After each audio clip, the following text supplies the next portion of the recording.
1970 में रूस ने फैसला किया कि वो दुनिया के आर पार सुराख करेगा, क्योंकि उन्हें लगता था कि जमीन के नीचे बहुत से खजाने और बहुत कुछ उन्हें मिलेगा। जमीन के आर पार सुराख करने के लिए खुदाई का अमल शुरू हुआ और ये 5 साल तक जारी रहा और 5 साल बाद ये सुराख 7 किलोमीटर यानी कि 23,000 फीट गहराई तक पहुंच गया। लेकिन 1989 में अचानक रशियन गवर्नमेंट ने इस प्रोजेक्ट को बंद कर दिया, क्योंकि जिस ड्रिलिंग मशीन से सुराख किया जा रहा था वो 12 किलोमीटर यानी कि 40,000 फीट की गहराई में जाकर फंस गई। लेकिन इस प्रोजेक्ट को बंद करने की वजह सिर्फ ये नहीं थी, जैसे जैसे जमीन की गहराई में जाते जा रहे थे वैसे वैसे इन्हें टेम्परेचर हाई होता महसूस हो रहा था। आप अंदाजा लगाएं कि सिर्फ 12 किलोमीटर की गहराई में टेम्परेचर 210 डिग्री सेल्सियस तक पहुंच चुका था। और यहाँ पर सबसे शॉकिंग बात यह थी कि इस प्रोजेक्ट में कई सारे रशियन वर्कर मर चुके थे। इनमें जिन वर्करों ने काम किया था उन्होंने बताया कि जब हम जमीन की गहराई में पहुंचने लगे तो हमें जमीन से एक बहुत भारी और अजीब आवाज सुनाई देती थी। ये ऐसी खौफनाक आवाजें थी कि जो इन्होंने अपनी जिंदगी में कभी सुनी नहीं थी।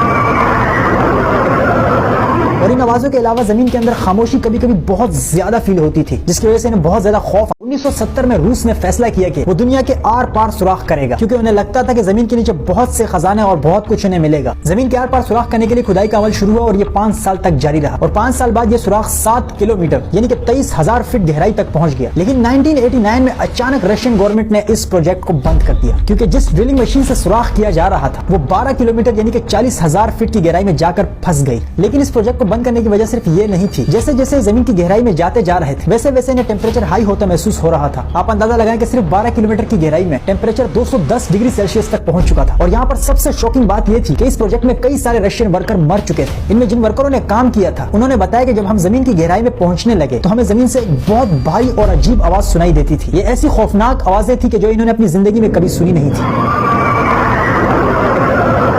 और इन आवाजों के अलावा जमीन के अंदर खामोशी कभी कभी बहुत ज्यादा फील होती थी, जिसकी वजह से इन्हें बहुत ज्यादा खौफ